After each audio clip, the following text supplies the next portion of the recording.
अस्सलाम वालेकुम। कैसे हैं स्टूडेंट्स?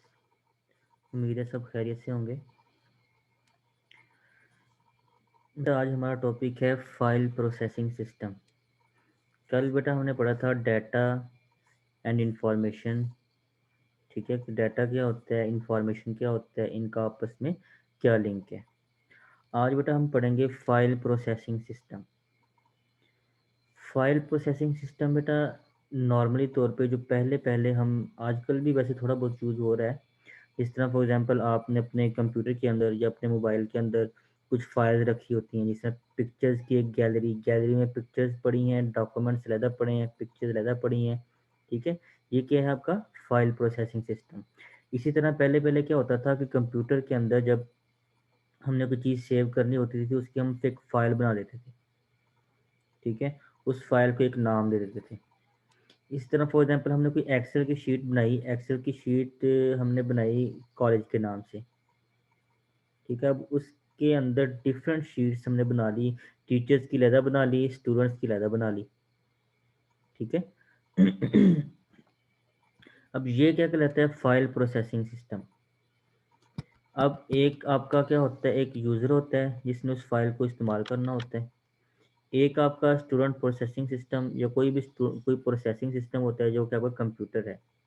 ठीक है, और एक आपकी फाइल है जो कि उस कंप्यूटर के अंदर स्टोरेज के अंदर सेव होगी। ठीक है, ये होता है बेटा आपका फाइल प्रोसेसिंग सिस्टम।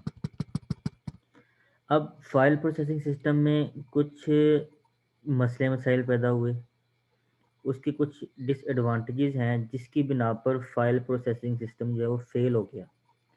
आज हमने पढ़ना है कि डिसएडवांटेजेस क्या है। फाइल प्रोसेसिंग सिस्टम ने पढ़ा कि क्या होता है जब हम कंप्यूटर के अंदर एक फाइल को, कोई भी शीट हो सकती है, कोई भी डॉक्यूमेंट हो सकता है, कोई तस्वीरी आपका जो है वो फाइल हो सकती है, कोई फोल्डर हो सकता है, उसको हम कहते हैं फाइल प्रोसेसिंग सिस्टम।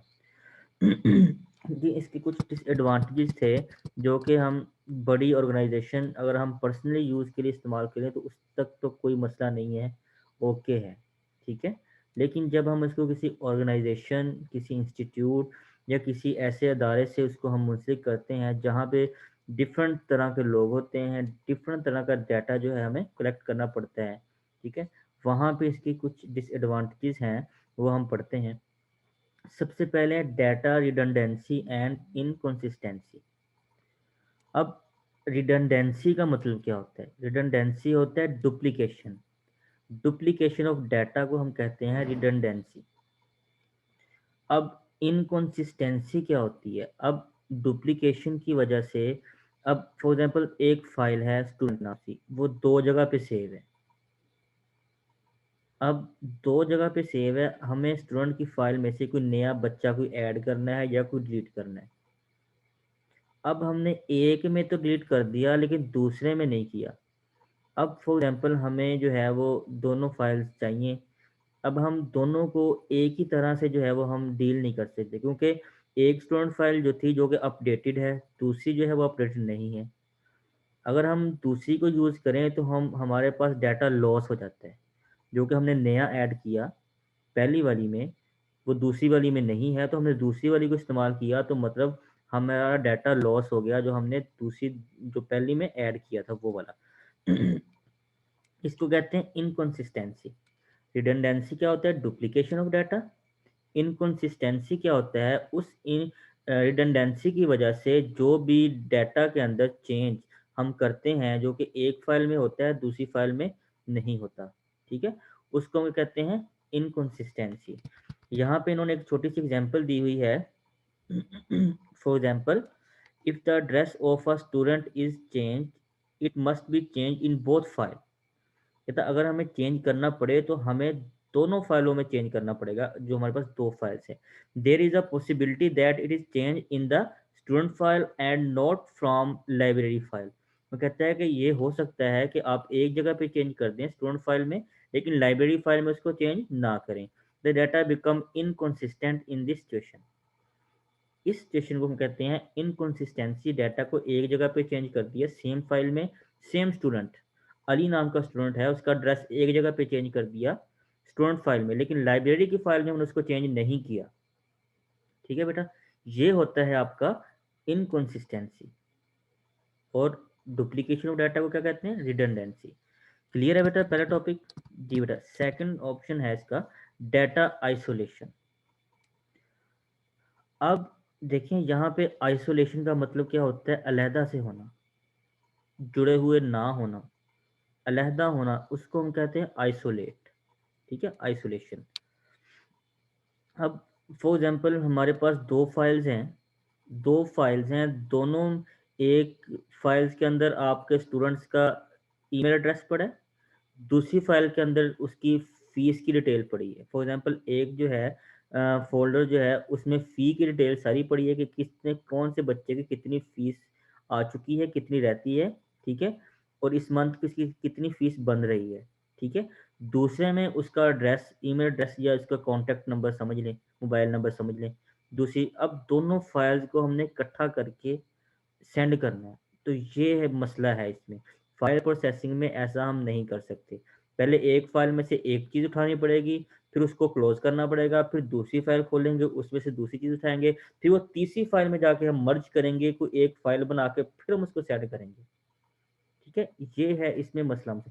लेकिन जब डेटाबेस होता है, ये किसके अगेंस्ट डिसएडवांटेज देख रहे हैं हम? ये हम देख रहे हैं डेटाबेस के अगेंस्ट।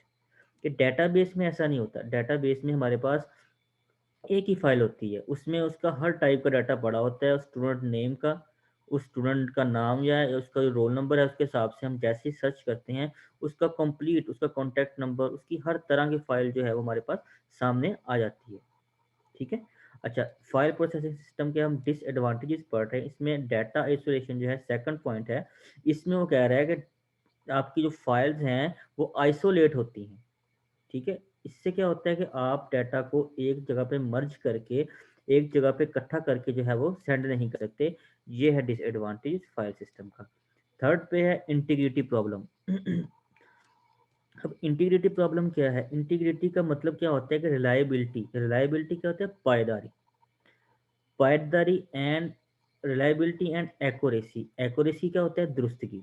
अब वो कहता है कि इंटीग्रिटी का मतलब क्या है? एक तो पायदारी, दूसरी क्या है? एक्यूरेसी, मतलब दुरुस्तगी।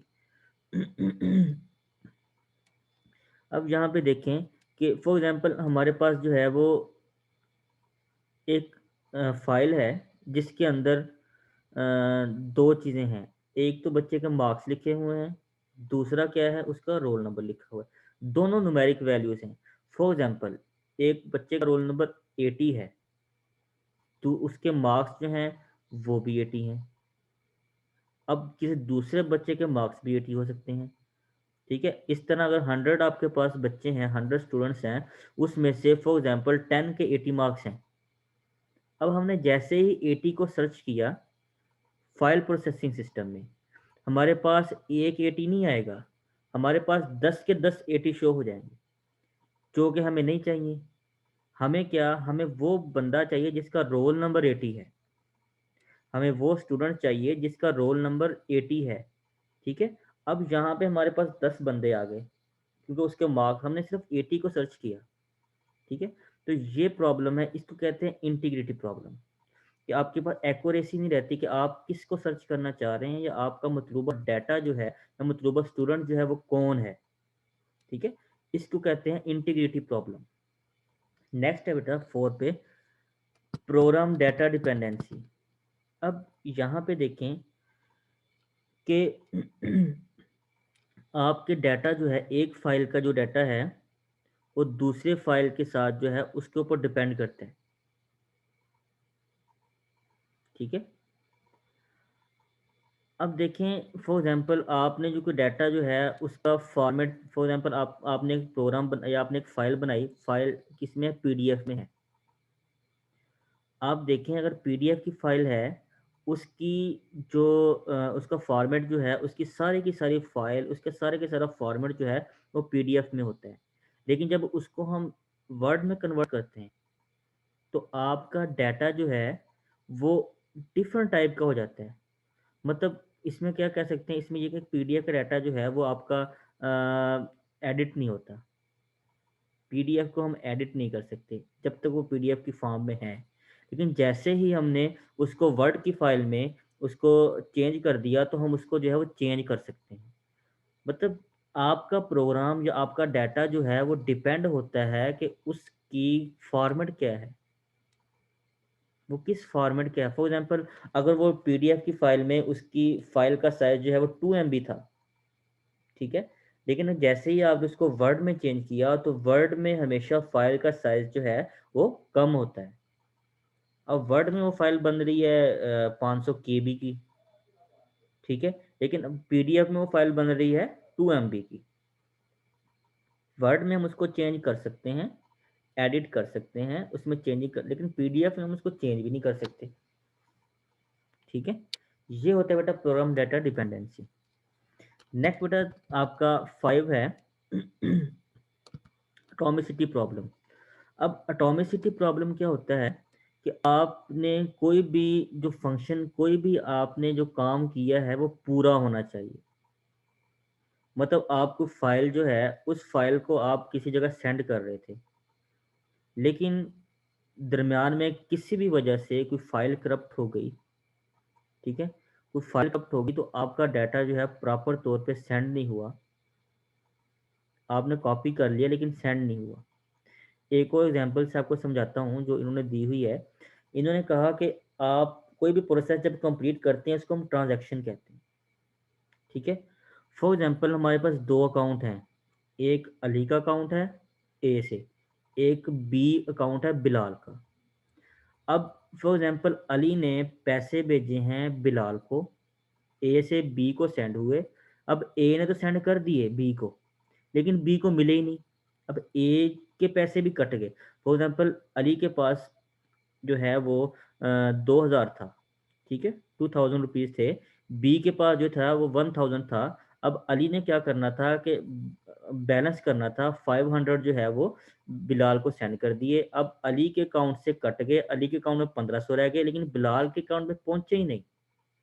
बिलाल के अकाउंट में क्या हुआ, बिलाल के अकाउंट में अभी तक 1000 है, ठीक है। तो इसको हम कहते हैं टॉमिसिटी प्रॉब्लम, कि आपने जो ट्रांजैक्शन की है वो पूरी कंप्लीट हुई नहीं। उसमें क्या होता था कि इस तरह का मसले मसाइल होते थे कि आप, ज़रूरी नहीं होता था कि फ़ाइल आपकी जो जो आपने ट्रांजैक्शन की है, जो फाइल सेंड की है, वो पूरी की पूरी सेंड हो, आपका काम प्रॉपर तौर पे कंप्लीट हो। ये फाइल प्रोसेसिंग सिस्टम में इस चीज़ की श्योरिटी नहीं होती, ठीक है। ये डिसएडवांटेजेस है। लेकिन जब हम डेटाबेस में देखते हैं तो उसमें ये डिसएडवांटेज नहीं होता, ठीक है। एटॉमिसिटी उसमें नहीं होती, एटॉमिसिटी प्रॉब्लम उसमें नहीं होता, ठीक है। फाइल प्रोसेसिंग सिस्टम में आपका एटॉमिसिटी प्रॉब्लम होता है। जी, नेक्स्ट 6 पॉइंट है सिक्योरिटी। अब देखिए सिक्योरिटी, अब डाटा हैकर्स होते हैं, आपके कंप्यूटर हैकर्स होते हैं, मोबाइल हैकर्स होते हैं। वो क्या करते हैं कि वो आपके कंप्यूटर को जब उन्होंने हैक कर लिया तो उसके अंदर जो मर्जी पड़ा है वो सब उनकी एक्सेस में आ जाता है। सबसे मेन मकसद जो था, आपकी सिक्योरिटी नहीं थी, आपके फाइल प्रोसेसिंग सिस्टम में आपकी सिक्योरिटी कोई नहीं थी। आपको लॉक, कोई चीज़ लॉक में नहीं, अगर एक यूज़र है वो देख रहा है, दूसरा यूज़र उस कंप्यूटर पर बैठेगा तो वो भी उस चीज़ को देखेगा, ठीक है। या फाइल शेयरिंग, आपने एक सर्वर बनाया हुआ है और एक दूसरे क्लाइंट बनाए हुए हैं, तो क्या आपका हर क्लाइंट जो है आपके सर्वर के अंदर से जो डाटा जिसका भी पड़ा है वो एक दूसरे का डाटा जो है वो शेयर भी कर सकते हैं, देख भी सकते हैं। ये इसमें सबसे बड़ा मसला था, ठीक है। ये सिक्योरिटी प्रॉब्लम इसमें थी। उसके बाद 7 पे है आपका प्रोग्राम मेंटेनेंस। अब मेंटेन जो करना है आपका, प्रोग्राम जो है उसको मेंटेन करना मुश्किल होता था, ठीक है। अब देखें, हर डाटा तो डिफरेंट जगह पे पड़ा होता था। मतलब एक स्टूडेंट की फाइल लहदा पड़ी है, लाइब्रेरी की फाइल लहदा पड़ी है, फीस सेक्शन वाली फाइल लहदा पड़ी है, ठीक है। कॉन्टैक्ट नंबर जो स्टूडेंट्स के हैं उसकी फाइल लहदा है। इसमें डिफरेंट फाइल्स होती थी जो कि हमारे किसी एक स्टूडेंट के अबाउट ही होती थी। फॉर एग्जांपल स्टूडेंट की एक फाइल जो है वो स्टूडेंट के नाम से पड़ी है, उसका उसमें एड्रेस वगैरह है, सारा कुछ है। लेकिन दूसरी लाइब्रेरी की फाइल है कि उसमें उसने कौन सी बुक जो है वो रेंट पे ली हुई है या कौन सी बुक उसने पढ़ने के लिए ली हुई है, ठीक है। और उसके अलावा जो है वो थर्ड के क्या उसकी फ़ी वाले सेक्शन के उसकी अलहदा है कि उसकी फ़ीस कितनी हो गई है, कितनी रहती है, इस साल कितनी है, तो अगले साल में कितनी होगी ये। अब सारी फाइल लड़ पड़ी हैं, सबको मेंटेन करना मुश्किल होता था। लेकिन डेटाबेस में ऐसा नहीं है, वहाँ पे सारी फाइल्स एक ही जगह पे आपको मिलेंगी। आप डाटा जैसे ही चेंज करेंगे तो वो जिधर जिधर होगा हर जगह पे उसकी चेंजिंग आ जाएगी। ठीक है। फॉर एग्जांपल अली के नाम से अगर है, अली के नाम से हम अगर डेटाबेस के अंदर सर्च करते हैं तो अली एक नाम है, अली के नाम का सारा डाटा तो आ जाए, लेकिन हमने उसके अंदर कीज के अंदर जो है वो हमने स्टोर कर लिया होता है, उसको कीज का नाम दे देते हैं, जिस तरह प्राइमरी की, सेकेंडरी की, इस तरह। ठीक है। अब एक उसको एक रोल नंबर मखसूस दे दिया जाता है, जिसके थ्रू हम उसको सर्च करते हैं, उस रोल नंबर के थ्रू। उसमें क्या होता है कि आपका सिर्फ उसी रोल नंबर का डाटा जो है हमारे पास आता है। हम यहाँ पे अगर रोल नंबर लिखते हैं तो यहाँ पे फाइल प्रोसेसिंग सिस्टम में हमारे पास क्या होता था, रोल नंबर और मार्क्स जो हैं वो आपस में मिक्स हो जाते थे। लेकिन डेटाबेस में ऐसा नहीं होता। डेटाबेस में क्या, अगर आपने रोल नंबर को सर्च किया है, क्योंकि हम इसको ऐसे ही सर्च नहीं करते, इसमें हम क्यूरीज के थ्रू हमें जो है वो सर्च करना पड़ता है डाटा। ठीक है। और उसमें क्या होता है कि आप जो आप चाहते हैं, जो आपका डिजायर्ड डाटा है, वही आपके पास पहुंचता है। ठीक है। ठीक है बेटा, ये था आज का हमारा लेक्चर, फाइल प्रोसेसिंग सिस्टम और उसके डिसएडवांटेजेस।